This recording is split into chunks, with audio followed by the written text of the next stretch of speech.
On today's episode of Gathering the Kings. This is a real conversation. So this is for the listener right now. I hope that you're paying attention because it doesn't mean just because you do a million in revenue. Justin's already done over a million this year, and we're recording in May. The reality here is that you can be a successful business owner and still make mistakes. What's up, everybody? I'm Chaz Wolf, Gathering the Kings podcast. Today, I've got a special guest. This is actually the first time where we've had a guest from over a year ago come back to the King stage. And so, Justin Dawson, welcome back, my friend. How are you? I'm fine, thank you. Thanks for having me again. Yeah, man. It's so funny. Each time we talk, the last time you were in the midst of it was like your home, but it was a job site. You were in the process of flipping this beautiful condo in San Francisco, and now you're out on the road. I've done lots of these with especially contractors out on the road or in project mode. Every time I've talked with you, you're in project mode. You're getting stuff done. I love it. Appreciate you being here, man. Things have changed, huh? In the last year since we talked? Yeah, it's definitely just been a roller coaster to a certain extent, and Yeah. readjustments and more sitting down. It's always a change. It's always changing. I mean, like Yeah. nothing ever stays the same. Yeah. They say that cliche statement of the only constant is change, right? And so I Right. remember years ago, I embraced that myself. And when you just hold on to that and own it, sleep with it tight like a little blanket at night, then at least in those moments of constant change, it feels like, okay, this is normal. I have something to hold on to. I'll be okay. Right. Yeah. So we were just talking before we hit the record button. And last year you said, although still a successful year as far as business is concerned, it wasn't what you wanted it to be. And then this year so far, you've done double the revenue that you did all of last year. And so this is going to be an interesting conversation because we've gone through some of your ways of thinking a little over a year ago. And now we get to look back and go, okay, well, what worked? What didn't work? You know what I mean? So in the last 12 to 14 months since you and I talked, I know you've been doing projects. I know you've been doing a couple of your own projects as well. But before we get to the nitty gritty of it all, have you changed the insides of you, your burning desire, like what you want out of life? Has that changed? Is that the same? What is that? Well, I stopped going to the job sites like 2 months ago. My son took over the day to day. I just realized how useless I was on the job site, hauling trash and telling my guys what they need to do when they already know what they need to do. So I've been focusing on paperwork and invoicing and different projects I have and building permits. And that's been super helpful. Like that's really shot me up. I mean, that's been super big. Yeah. So that's been helpful.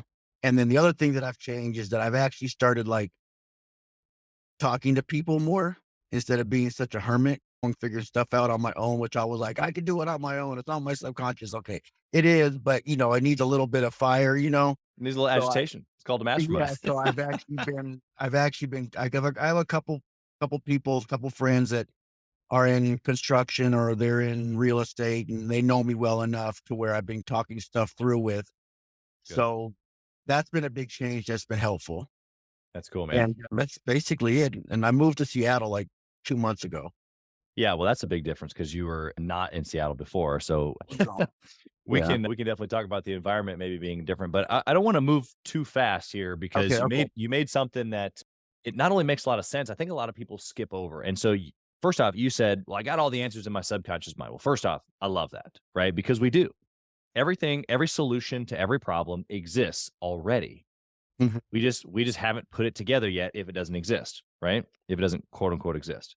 I was listening to something even this past weekend. It's a mindset training, and we were talking about the subconscious mind and how things are already here. And it's like, okay, well, even like the cure for cancer, right? Cure for cancer exists. We just haven't put the pieces together in a format that works yet. Well, depends on what you believe there, but it's, regardless of all that and any conspiracy, the reality is that you're right. We have it. However, what you said, as far as like getting other people to kind of like meddle in there a little bit and bring those things in our subconscious to consciousness is the definition that Napoleon Hill talks about in his mastermind principle. So in Think and Grow Rich, literally one of the chapters is on the mastermind principle. This is exactly why I started Gathering the Kings, because for me, there are so many groups that are just group coaching. And it's okay. Like those are fine. I've been a part of those groups and I got tons of value from them actually. But it was not a mastermind. The definition of a mastermind per Napoleon Hill is when two or more people are working in harmony towards a definite goal. And so what happens inside of that is mind agitation. That's Chaz Wolf's definition, is the agitation of the mind. And so when you get together with your real estate folks, or when you get together with your other contractors, or when Gathering the Kings gets together as a mastermind group, there are situations and experiences and things happening in our conversation that are agitating the way that I think, whether it's a challenge, whether it's a new idea, whether it's a connection, whatever those things are. And then it's like, oh, it either spurs forth things that I already knew that were in my subconscious mind, or it was a brand new thought to me. And I'm like, whoa, that's impactful. It changes my perspective. Therefore, I can change. Do you agree with this? Am I just a crazy man over here? What do you think? I think yeah, I mean, it's good because I've always definitely been like, I can do it. I can do it. I just didn't want anybody to mess up my flow. So I'm opening, and plus I'm going to be 50 in like 2 weeks. So I'm kind of like, I don't really want to work as much as I have been. And like, it's just other people have good ideas and there's nothing like somebody that knows you well enough and knows your business well enough, of like an outsider looking in. They see things completely different, than like what you're seeing. I'm not completely, well, yeah, it's obvious. Yeah, it's like completely different. So yeah, I mean, it's just to get I guess, a bird's eye view, like a full rounded view of what you're doing. Yeah. Cause you can only see like you somewhat, I think people have blinders on Yeah. and they can only see like right in front of them, but they can't see right in front of them because somebody else is looking at them like you should be. So I've actually been giving up the reins and listening and taking opinions from other people and just holding my tongue like, okay, I think that's okay. Let's just go with Yeah. it. Yeah. Well, I think, like you said, holding your tongue, taking a big gulp and swallowing and just being quiet for a minute and Mhm. maybe heeding to someone else's expertise. I want to go back to something that you said as far as your son. So I'm going to go a little bit more practical now.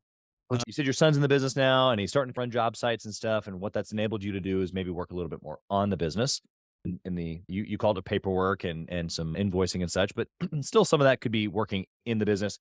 Really your mindset has been able to go to other things because you trust him. He's on the job site. Your guys have been around for a long time, so forth and so on. So my question to you, because this is part of, I mean, you're a contractor, so this is unique language to contracting, but the idea of moving to working on the business as opposed to in the business is not unique to contracting. It happens like this in all businesses.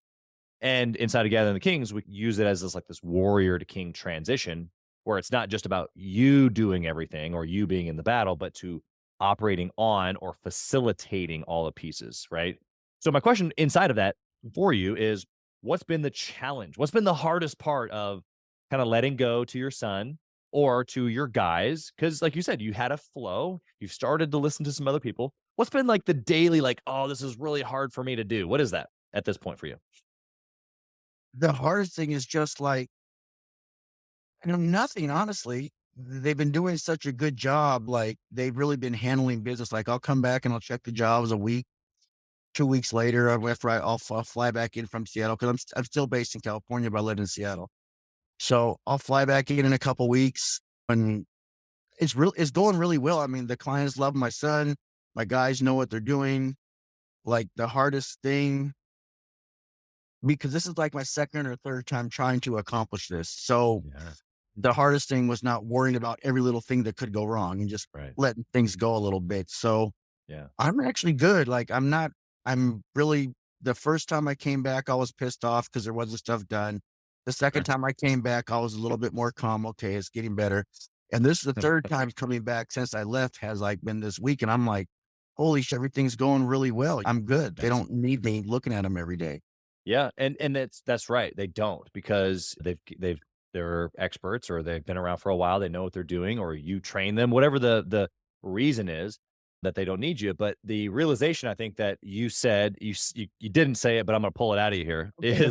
Is the hardest part was just doing it like the first Yeah. time, leaving or not being there, right? And Right. I've had this story happen so many times, especially with contractors or even specific guys in the mastermind group They're like, man, I toiled with this idea of giving this responsibility to this guy or this gal for like 3 months, and like, oh, can he do it? Will he do it well? Oh, what's the worst case scenario? Like, I'll just keep doing it. Uh.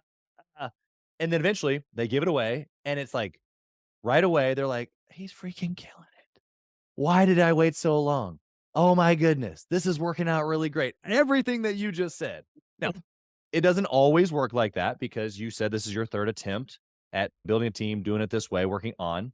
And so you have to be prepared for it, maybe not to not work, but you just got to make sure it's the right person, that they know what they're doing, that they're competent, that you give them space, like some actual runway with some training. But like if it's the right person and they're smart and they know what they're doing, and you give them like an on-ramp of what success looks like, give it to them, right? Isn't that what you Yeah. said? Yeah. Yeah. I mean, and the worst thing that can be do is you'll get a break for a couple weeks. Like I had a break for a couple weeks and 3 weeks, like 2 or 3 times. And then I'm like, oh, I have to go back in and do it. So, I mean, so like worst case scenario, you'll get like a break and then you'll have to go in and clean stuff up again. Right, right, But right. you get the break still, and then you have a challenge and it's all good. Yeah, I'm thinking of a guy specifically. We were just in Georgia for one of our in-person events, and he's got 3 companies and millions of dollars in sales, and he got a great team and a great business. He's a great guy. And he was given this example of this one particular person on his team has been with him for a couple of years. He really trusts him. He personally, though, has the problem giving stuff away, which is so right for Mhm. entrepreneurs. Like that's just what we do, right? We struggle giving stuff away. Okay, fine. Mhm. And so anyway, he finally gave this task away. And so we were meeting in Georgia, and we were out on this hike, and we were just chatting about this. And he's like, dude, I just can't believe I waited so long. Like, what was I doing? What was I thinking? And hindsight's always 2020, but I'm saying this out loud, not only taking your example live right now, but then using this other one for the listener's sake right now, because we might have a listener who's building a business, maybe brand new. Shoot, maybe they're doing a couple million, maybe 3 or 4, 5 million, and they're running around like a chicken with their head cut off, and they haven't given away anything, which is Mhm. just as much as a problem. And so this person Or needs to hear it's okay. Give it away. Give it yeah, away. just give it away and let things. I was listening to this podcast the other day. I forgot the guy's name, but he's like something to the effect to where, yeah, just give something away. And just if you have that constant thought of like, oh, this is going to be bad and this is going to be bad, then it's going to stress you out. So Yeah. just don't always think of like the end game is going to be. I'm trying to think how to explain it, but basically you're just really pessimistic about the whole situation. And instead of thinking like, oh, this is going to end bad, thinking, okay, it might be rough right now, but it's going to end good. Right. And just keep the way you're looking at it, like it's going to end good. It may get bad, it may get rocky, but it's going to end good. Yeah. Well, there's practicality to that, right? Where you can't just optimistically look at everything and everything's going to be Right. roses and ignore things. And I know that's not what you're saying, But but what does that look like on the day to day? Well, it looks like saying, okay, well, what's the worst case scenario? And I put together a little scaffolding or a little skeleton of what that plan looks like. Okay, well, what's the worst case scenario? Here's what I would do in that situation. Okay, but then like all my attention comes over here to when it goes exactly to my plan. It's not going to go exactly to my plan, but when things go in this direction, when I start winning, when the project is going towards what I'm looking for, these are the things that I'm going to be doing. And to your point around the subconscious earlier, it's like we are either feeding ourselves what we want or what we don't want, right?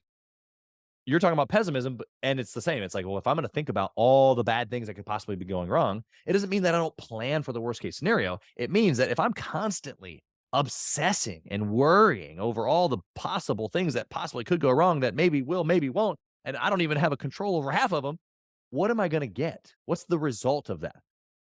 You said stress, anxiety, probably some of those things happening, right? right, yeah. Well, I mean, I have a perfect example right now. Like I had one job, this subcontractor who I swore off I'd never deal with again. I've had 3 bad experiences with him like over the last 10 years. And so I saw him and he's like, dude, I'm really sorry how I was. I got a truck now. I got my license. Everything's great. Everything's dandy. I'm like, I probably still shouldn't hire you. And then a job comes up that I don't really want to do. And I'm like, hey, do you want to go do this job? He's like, yeah, yeah, yeah, I got it. I'm going to do this. I'm going to do that. I'm like, okay, okay. He's really going to come through. Like, this is going to be great. Oh my God. This guy. He's not following the payment schedule. He's asking for money like at a time. He's not responding. He's not passing inspections, and the client's already a particularly fussy client. And I'm like, Yep. honestly, I can't even be mad at him. I can't even be mad. I mean, he already literally. I'm trying not to swear as much as I was before, but he already kind of like he screwed me like 3 times already. It's your And fault. I mean, no, it is. It's 100% my fault. But the thing is, going in, I mean, I knew this was a strong possibility of this Yeah. happening. It's not a client that I'm afraid of losing, which sounds terrible, but No. but it's not like, oh my gosh, he's going to kill us. So I put him on something that's relatively low risk, something that I could fix if I had to fix it when he fucked up. Right. Right. So I'm gonna go out there and sneak up on him tomorrow and see if he's doing anything. I hope that he is. I mean, I hope he's got the foundation in, inspections are passing, and he's just not like communicating with me. So I'm hoping for the best. I highly doubt it, but I hope for the best. But in the meantime, I do have another one of my other subs. He said, "Yeah, Justin, you should have gave him that money, and I'll come in, I'll finish it. Just let me know when you're ready." Yeah. So I already have a solution. I'm still Yep. hoping for the best, but in reality, I'm going to Yeah. go out there and it's going to be string lines and piles of dirt and pissed off clients. That's probably what I'm going to see. Yeah. Yeah. But Well, I love the realness of what you just described, because not only is it a real situation, actually, but it's something that the listeners can hear. Like, even if they're light years ahead and doing hundreds of millions of dollars, they remember situations like this, whether they're contractor or not. They remember situations like this where it's like, oh, I don't know, like, look this way. And sometimes those things really work out. And I actually was on a podcast a couple of days ago, and the guy said it like this. He said, we take the same risk at the beginning, but if it works, everybody says, "Oh, like, look what you did, and you did a great, like, you gave that guy a chance, and you gave him space, and you gave him a third chance, and he didn't deserve it, but you did it anyway, and how great this whole thing is, and wow, well done." And same situation, and it fails, and it's like, "Oh, how could you? It's your fault. He already yeah, gave you a bad ratio of a win probability. This is not high chance of success here." And it looks like failure. And so it's like, well, it's the same risk at the beginning. Obviously, as entrepreneurs, what we're trying to do is we're trying to, like, navigate that decision and trying to mitigate risk or take calculated risk. But sometimes things don't work out, and sometimes they do. But that same thing can end in two different scenarios, right? yeah. I mean, but this was probably definitely, and I almost call it an act of self sabotage to like a certain extent because I knew. I mean, I mean, Yeah. I knew deep down. I mean, he looked me in the eye and like, I got my license, I got my truck, and I've changed, and I'm sorry, and I know I messed you up on the last jobs. I'll go finish this Yeah. one I started 7 years ago. I'm like, okay. I was like, you already paid me. I'll come finish it. It's been 5 years. I'm like, oh wow, that's really nice of him. And I doubt that he would actually come and do it, but still. So, but it's just it. Yeah. But it's like I know better, and I still did it. So that's like Yeah. that's like definitely a classification of self sabotage. Like you're Yeah. just It is. intentionally fucking yourself up. I'm trying not to swear as much. I'm just saying it's like I had to. But it's almost like I had to do it to see what would happen. It's like Right. it's so stupid. Well, here's what happens, and this is for the listener too, because what you're talking about, we've all done, and we still continue to do to a degree. Obviously, you now know, like, this is like, you're never going to do that with this guy again, but maybe with another guy you will, possibly. And it's like you still are going to repeat sometimes this bad decision. I'm not saying that you need to, but in that moment, here's what we do as people who care. Because what's coming through the screen and through the mic right now is that Justin cares. And he's trying to, like, go, okay, well, dude, if you have gotten it together, I want to be able to see that in you. I want to be able to see your potential. Now, Yeah. what you're describing now is the distortion of, caring for somebody, and when it crosses the line to, like, where you care too much about it, or when you care more than they do. But no, but this is actually the second time I've done this though in the last year. Yeah. So Well, so this is a public okay. declaration of no more. Look, this is a real conversation. So this is for the listener right now. I hope that you're paying attention, because it doesn't mean just because you do $1 million in revenue. Justin's already done over $1 million this year, and we're recording in May. So it's like, the reality here is that you can be a successful business owner and still make mistakes. In fact, you will be still making mistakes. And the idea is that we get better and better. And I guarantee you, from here going forward, or at least I hope, Justin, that when you are in the situation again, you're going to think about it a little bit differently. You're going to think, you know what? I don't need to put up with X, Y, and Z afterwards. I'm Mm. just going to say no and move on. And here's what it will and ultimately come down for you, Justin, but also for the listener as we hit our head against the brick wall so many times, right? Is that we eventually value ourselves. We value our time, we value us and what we can go produce via work or another project or working with a client or helping somebody, pouring into our family, whatever those other things that we can do. Because you saying yes to that guy was also saying yes to the cleanup and the frustration and the stress and then the extra work with dealing with the client. It was all these other yeses that And are taken away the from you.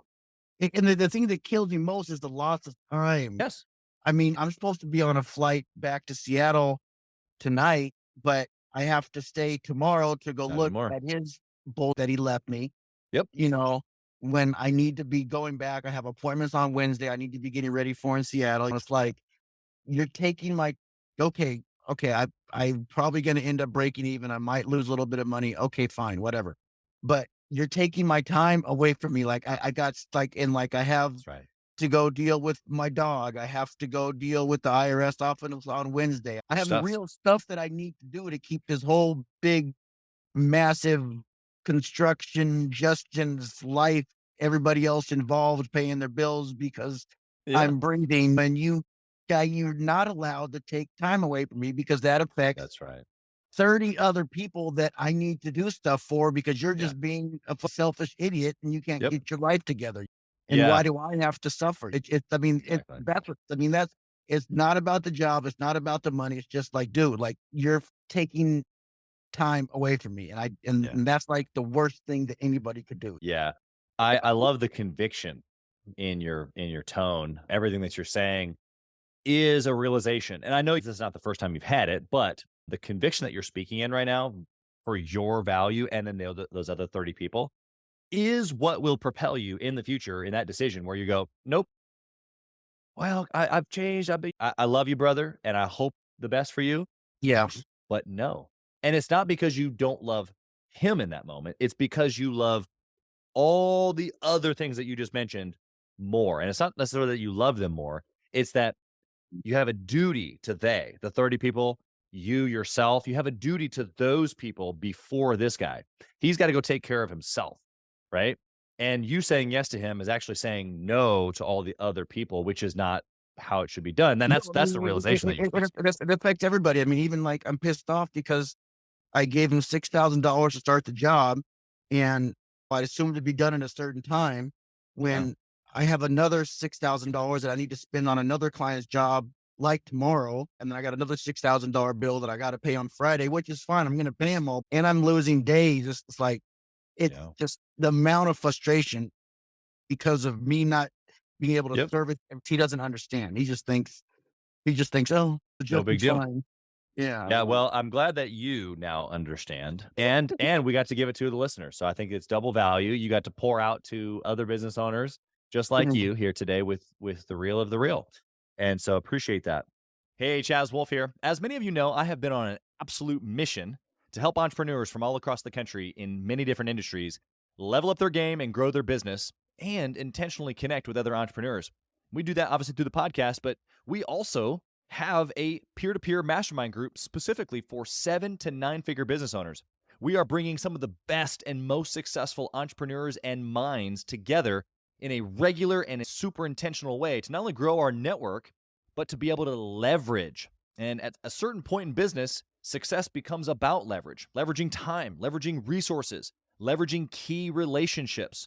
This is exactly what we're doing inside of the peer-to-peer mastermind group called Gathering the Kings, specifically for 7 to 9 figure business owners. So if that's you, if you're ready to level up your 7 to 9 figure business even to the next level and get around other big hitters just like you, I want you to go to gatheringthekings.com, fill out a short application, and it'll come to an application call with me, and I want to chat with you to see if it might be a good fit. Talk soon. I want to know it's been a year, a little over a year. You've made a move. I already asked you what was hard. What's been the best part over the last year? I know you said you moved your son in. Was it moving away? Was it giving things away? Like, What's been the best part of the last up and down of the last year?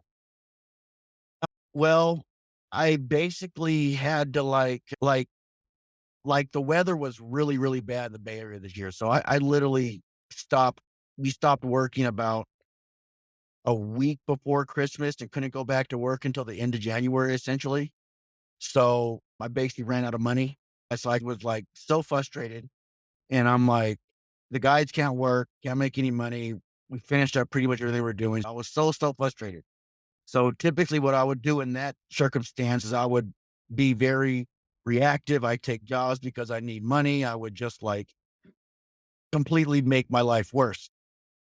So I got a few calls for jobs during that time, but I'm like, I'm doubling my prices. So I had no jobs. I ran out of money and I doubled my prices. And I'm like, the jobs I did get, I made money off of. And I had to sell my house, which took forever to sell. I finally sold it. I was actually just trying to put together like $6 million to cover everything that I needed to do. So I really focused on like putting myself together when I got so slow. Like I updated my resume. I really started hammering hard on my LinkedIn profile and my advertising and stuff every day. And I just really, and instead of freaking out and thinking the whole world's going to end, I just jumped in there and really focused and used my talents and just focused on what I have and made myself more of who I needed to be and raised my prices. So I really went through a really strong change then. That's probably the best thing was getting almost zeroed out and then coming back up from there without doing anything crazy, but just improving myself and improving my person and focusing on my skills and raising Yeah. my prices. So Yeah, you did give some practicals as far as raising prices, and I hear that a lot of times actually with several of the folks I've talked to in the last couple of years, they haven't been able to keep up, right? So by the time that they bid a project and then they finish the project, the prices of material and labor have gone up and they end up losing money on the project. And I don't think anybody's in business to lose money. And so there's nothing wrong with adjusting pricing accordingly so that you are a profitable company. I think that there's a realization in that of like, no, I'm in business. I'm in a profitable business. yeah, I know. Yeah. Yeah. So I really just, and, and the best thing was getting low enough to really focus on myself, I guess. Yeah. It's almost like a little like of a like a blessing in disguise of going to that place where you kind of didn't have anything else to do or you were forced really to level up. Does Yeah. Yeah. Yeah. So that was probably the best thing was this last year's winter. I had a 30-foot tree fall on my house and take my porch out and right in the middle of construction. It was just a wild winter. It was a wild winter. Yeah, love it. Well, I think that's it's real. Again, it's not like Justin comes with a pretty ribbon. Like everything that he's given to you is really honest. And so that perspective is obviously appreciated, but there's like real things in there. So the other things that you said were that you leveled up, you freshened up on your skills. What were some of those skills that you freshened up? Well, I mean, one thing that like I've always made a ton of money. I've always handled my own finances, but I lose track of stuff. And then I get like late fees and I miss stuff. And it's just like, it's not that I don't have the money. I just can't do everything myself is what I'm learning. So Yeah. my sister's been offering for years. So basically I got my first $20,000 check of the year, the first week of January, and I sent it to her and I sent her all my bills and I changed all my address to her. I'm like, Yeah. here. And she was like, okay. You have a lot of stuff you need to deal with. I'm like, I know. So like I actually ended up the month of January to where I still every month since she's been helping me, I've had money at the end of the month. Yeah. Yeah. So that was one thing. Yeah, So no, that's not a little thing. Like there's a whole well of information there, but so you have a more organized person that you trust who is taking care of certain things that you didn't actually believe beforehand you could give away. But yet another example of how you've trusted someone else, given it away, and on top of that, a skill set that you don't even actually have. You're saying, I'm not very organized. I'm a little all over the place. It's hard for me to keep track of things. I got a lot of stuff to keep track of. Give it to somebody who can keep track of it, right? mm, right. That's so Yeah. simple though. Why hadn't you done it sooner? Totally like asking people for stuff. And I'm kind of like, I can do it myself. And she's married and she's been offering to help me for years, like probably about the last 3 years. And I keep telling her no. I'm like, I'll do it. It's just I didn't want to burden her or something, but it got to a point to where like I cannot. I mean, I got like it was so bad in December. It was so bad in December. That house I was trying to sell for 1.7 million in the last podcast actually went into foreclosure because it wouldn't sell. It wouldn't sell. It wouldn't sell. Finally, I went in there and I repainted it again. I got the tenant out. I rented him an apartment. I did sell it and I sold it 1 month before the foreclosure, 6 weeks Wow. before the foreclosure date. And I was able to take whatever, and I only got 1.1 instead of 1.7, which was not very Right. good, but that went 100% towards that. I had a one, okay, this is how bad it is. I had a $1.1 million sale. I sold my house for $1.1 million. By the time I got through the foreclosure fees and all my investors, because the time that it took to get done, I walked away with $439, but that was the best $439 that I got because I literally paid 1 point and I paid over $1 million worth of debt. Like, Right. and I paid the commission, everything else went with the debt. So that was actually a really Right. good move. It's like from December to March, I don't know what happened. I was like rolling, rolling, rolling, rolling. And then I don't know what happened. That's when I had to just get a wake up call. It was literally a wake Yeah. up call. It was like, how can you make $900,000 and still have no money? Like, Justin, what the fuck is going on here? Right.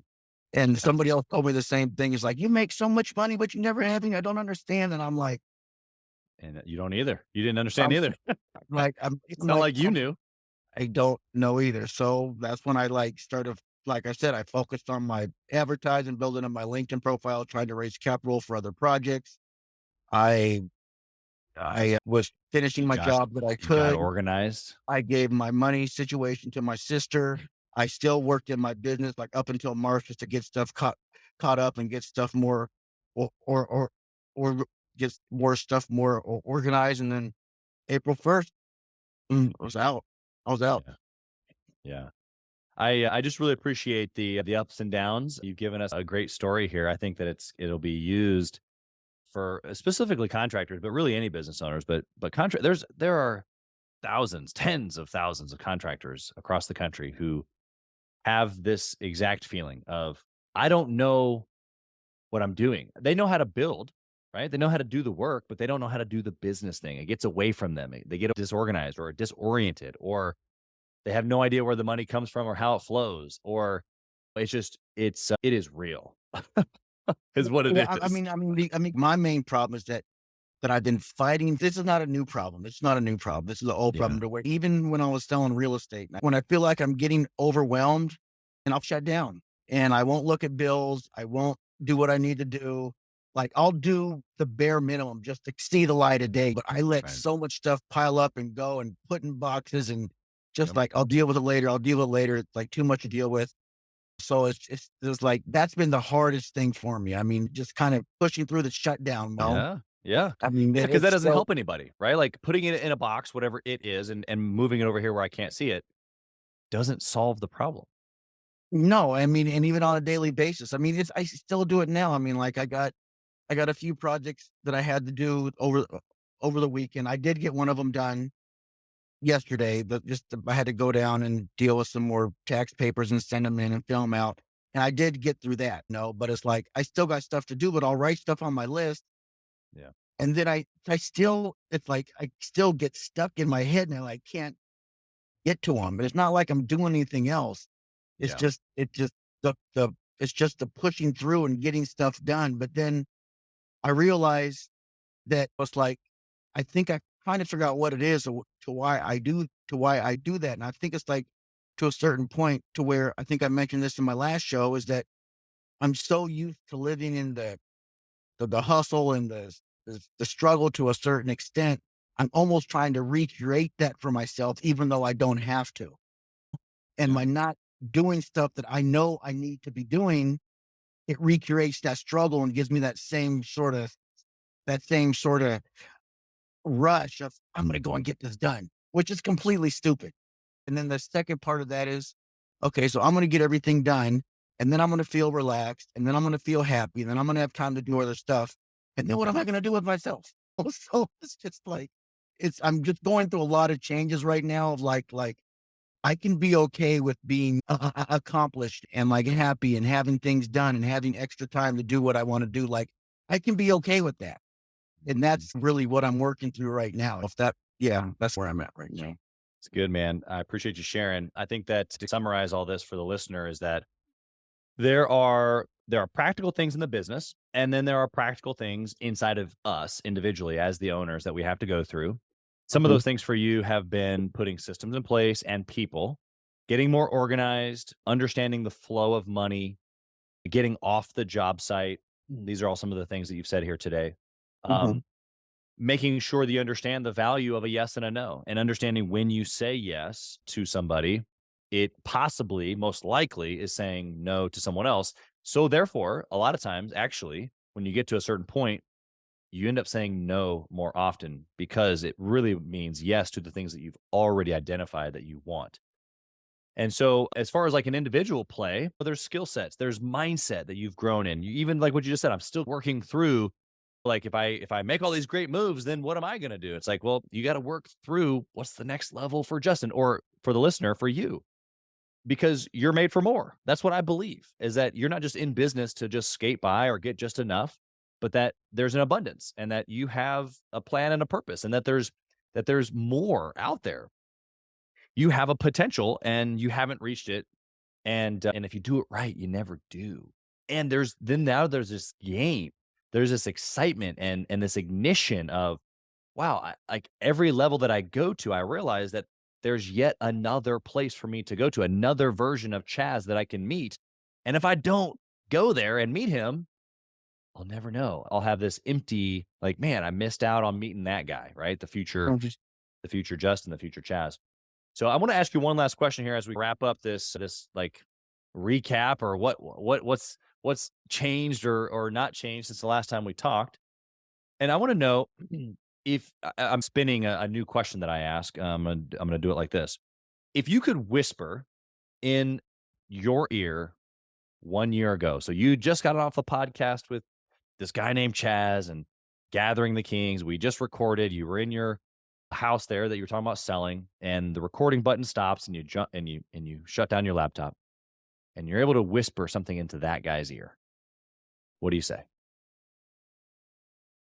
I mean, I don't think, I don't think I do it. I don't think, So I what do you mean, say to honestly, that guy?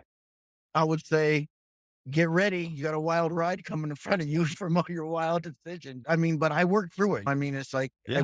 I mean, from that time, sitting in my bedroom in that house that I was trying to sell for 1.7 million, that didn't sell for that much money. I definitely realized later on in that year, a lot of the stuff I was doing that was just spinning my wheels. I'm just spinning my wheels with, because those bathrooms are great for a while, and then they kept lowering their prices, and it was Right. more, and it became more of a grind. So it's just be flexible and I mean, I've been so stubborn, like not wanting to change my ways. I really had to open up the last year, whatever it's been, almost a year or more than a year, to really let more people in and trust more people to do more stuff. So Yeah. I would have just been tell that guy, hey, let more people in, let more people in. The majority of people that I still deal with after all these years are not going to do anything to me. And they're here for me, and just kind of Yeah. really look at the resources that I have, not only resources of money, but resources of people, resources of property, and just really look at what I have. I would have told me a year ago, really, really look at what you have. And by the way, your house is going to sell for 1.7 million. So get your shit together. Yeah, I think that that's super, super great message to put a bow on this. There is an openness or a open-mindedness or a willingness to grow and change that we have to have in order to grow and change. And so some of that for you has been getting things in order, like process or just being more organized. Some of that's been people. I loved how you talked about just calculating your resources. A lot of times in a sticky situation, I just went through this with one of my mastermind members.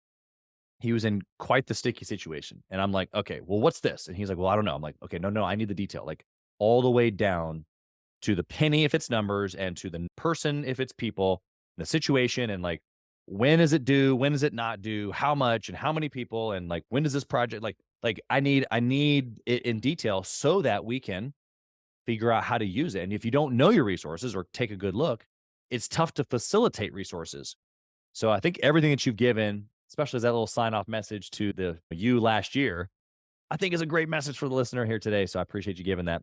Justin, again, I'm going to give you the opportunity here just to share how people can reach you. If they're in construction and they haven't hit the $1 million mark yet, or maybe they're just right around that, and they're dealing with some of these same problems and they just want to pick your brain, how can they find you? Email's good. Just JRK as in kite, D as in dog, 206, JRKD 206 at gmail.com. My phone number is area code 510-821-2319. And my Instagram is Dawson Family Farms, one word. And then my LinkedIn is also Justin Dawson. So I'm pretty easy to get a hold of. I'm definitely down for, and I got some new virtual real estate ideas that I've been playing with that literally you can flip houses from your bedroom. I mean, and I got some really good ideas that I'm working on. So, I mean, I could literally, I got like the best idea that literally you can not leave your bedroom and flip real estate, never build anything. Well, I look forward to you using the new skill sets and people and process to execute on that idea. So that way, when I talk to you again in the future, you can give me the success that you've had on that. So, Justin, I just appreciate your time, man. Thanks for being here with us again here on Gathering the Kings. All right. Thank you, sir. Thank you for listening to Gathering the Kings today. I hope that you were able to pull out a few nuggets to go apply into your business right away. More importantly, though, I hope that you're realizing that it takes more to be successful than just being by yourself, doing it all on your own, carrying the weight all by yourself. What I have realized, not only in my own journey from multiple businesses and multiple different industries, and now interviewing literally over 200 or 300 other very successful 7, 8, and 9-figure business owners, is that it's tough to do it alone. And so Gathering the Kings literally exists to bring together successful entrepreneurs. In fact, we are putting together 1,000 kings, specifically who are grateful but not done.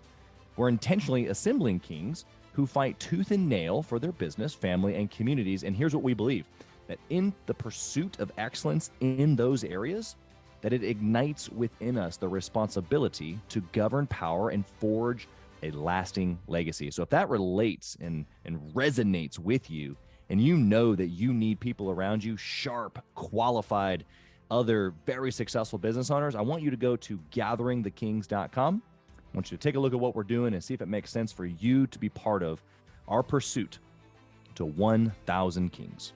Talk soon.